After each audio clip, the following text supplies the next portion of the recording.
Cette semaine, beaucoup ont dû voir des images choquantes, terribles. Des militaires camerounais assassinés, transportés dans des camions, dans un camion, par leurs camarades. Ces images ont été filmées par, bien sûr, les soldats camerounais qui en ont ras-le-bol. Ras-le-bol d'être piégés, ras-le-bol d'être tués comme du gibier par des bombes artisanales. Et c'est ce qui se passe là-bas actuellement, que jamais le régime ne vous montrera. Dans la nuit du 13 au 14 juin, effectivement, on a eu ce qu'on peut encore dire un carnage dans l'endroit qu'on appelle Otou, à Eyumodjok, vers Manfé, dans le sud-ouest. L'armée camerounaise a été piégée par des Ambazoniens. La bombe a explosé et il y a eu beaucoup de morts. Selon le bilan officiel, 2 officiers de police ont été tués. 2 gendarmes ont été tués. Et il y a 3 gendarmes qui sont portés disparus dans la brousse et un policier, sans oublier 4 autres soldats qui sont gravement blessés. C'est une situation terrible pour ces familles lorsque vous regardez de telles images. À Yaoundé, on vous dit qu'on est en train de maîtriser tout.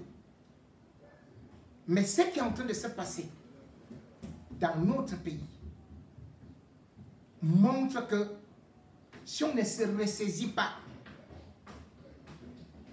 tous les soldats finiront là-bas. Chaque jour, on recrute maintenant dans l'armée, ou alors chaque mois. On envoie des effectifs qui vont mourir. Et en même temps, ils ne veulent pas comprendre qu'il faut négocier. À Bouy, dernièrement, c'est de la même façon que les militaires camerounais ont été piégés. Chaque jour, on enregistre des morts côté combattants, côté armée camerounaise. Tout ça, c'est notre pays qui perd. Mais vous allez voir à Yaoundé comment les autorités disent. Les États-Unis et l'ONU donnent maintenant raison à Paul Biya et viennent de décider qu'ils vont traduire en justice les envoyés en prison, les terroristes ambazoniens.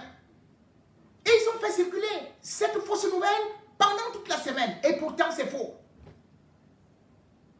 Les États-Unis ne peuvent pas, par rapport à ce qu'on vous dit, traduire ou bien prendre les Ambazoniens de leur pays et les envoyer à Yaoundé ou les mettre en prison. Aucun n'est en prison aux États-Unis. Aucun. Pourquoi? Parce que d'abord, ceux qui parlent de trafic d'armes, ils savent très très bien que chaque Américain a le droit de porter son arme. Donc vous ne pouvez pas mettre un Américain en prison parce qu'il a porté une arme. Deuxième des choses, ils savent ce qu'on appelle le droit de se défendre lorsqu'on est attaqué. Et aujourd'hui, le régime Biden trouve que le régime Biya a été très violent et est parti provoquer la guerre. Donc les populations civiles ou alors les Ambazoniens ont le droit de se défendre. C'est pour ça que les États-Unis appellent plutôt à ce qu'on appelle les négociations. le dialogue. Parce que les États-Unis savent que le régime Biya ne peut pas gagner cette guerre. Ceux qui vous ont dit qu'on a arrêté les Ambazoniens, c'est faux. Les trois là, non.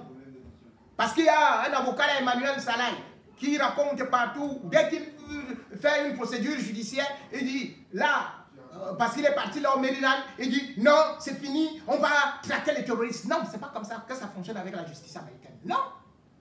La preuve, tout le monde sait très bien que Ebo Tapan vit là-bas. Anou, Chris, il vit là-bas. Mais toutes les procédures qu'il a engagées contre eux n'ont jamais abouti. On tourne en rond. Ce qui signifie que si on compte sur ce côté-là, on va échouer. Et c'est la même façon que les Nations Unies, dans leur dernier rapport, demandent à Paul Biya de passer au vrai dialogue. Dans le dernier rapport aux Nations Unies, qui a été fait d'ailleurs par l'ami de Paul Biya, le Sénifal, qui est le représentant de l'ONU sur le plan régional en Afrique, eh bien, il dit que certes, il y a ce qu'on peut dire des exactions des activistes, mais la solution qu'il propose, c'est le dialogue. L'ONU dit que Paul Biya ne peut pas gagner cette guerre. Et quand je viens vous le dire que je ne suis pas patriote. Le patriote est donc celui-là qui vous dit allons en guerre contre nos frères. On va les exterminer. Depuis 2016, on est où? Dites-moi. Depuis 2016, on a gagné quoi? Aujourd'hui, chacun a peur d'aller là-bas. Mais chacun continue à dire allons faire la guerre. On envoie les petits enfants d'autrui, les militaires. Ils vont se faire broyer dans des forêts qu'ils ne connaissent même pas. Ils se font piéger. Mais les gens continuent. Ceux qui volent de l'argent, ceux qui ont déjà les passeports gratuitement, les visas gratuitement pour s'enfuir, ils vous disent allez faire la guerre. Ce sont nos frères et sœurs. Nous devons nous asseoir sur la même table et dialoguer. C'est ainsi qu'on pourrait mettre fin à cette guerre et non de dire que les États-Unis ont dit que ceci et cela. Non! Paul Biya n'a pas d'argent pour pouvoir continuer cette guerre. C'est pour ça d'ailleurs que vous voyez aujourd'hui qu'on a des problèmes dans tous les domaines. Après, l'armée ne sera plus payée. Après, on sera surendetté. Puisque toutes les dettes qu'il prend, c'est pour aller faire la guerre et non développer un pays. Quand on ne peut pas développer un pays, et on est en quelle qualité de président? Tout est détruit.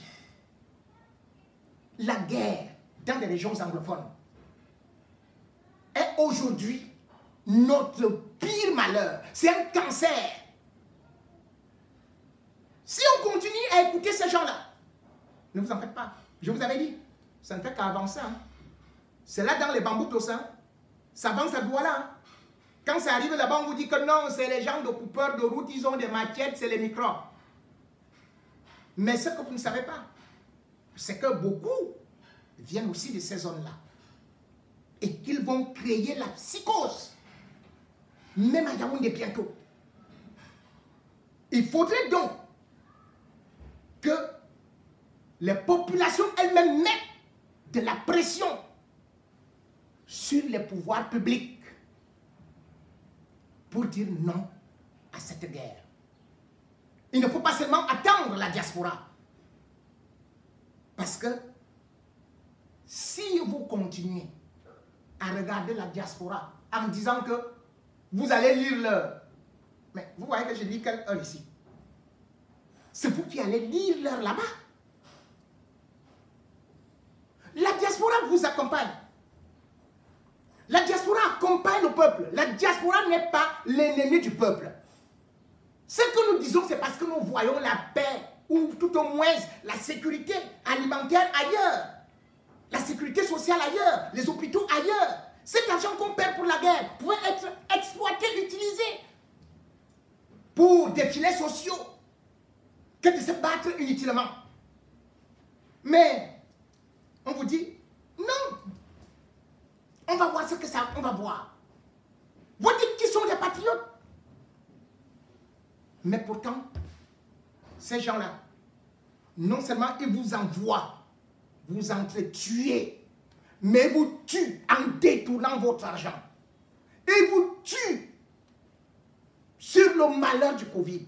Ils vous tuent avec les détournements. Ce sont vos ennemis. Si vous aimez, l'argent du Covid n'aurait jamais été détourné.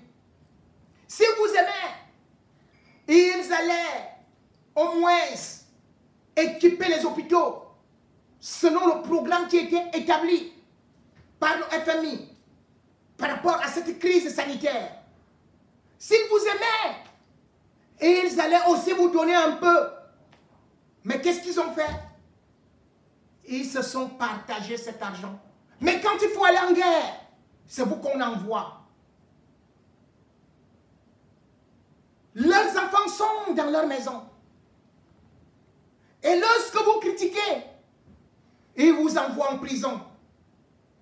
Oui, la méchanceté de notre régime a fait aujourd'hui que nous soyons numéro 1 dans les détournements de fonds Covid.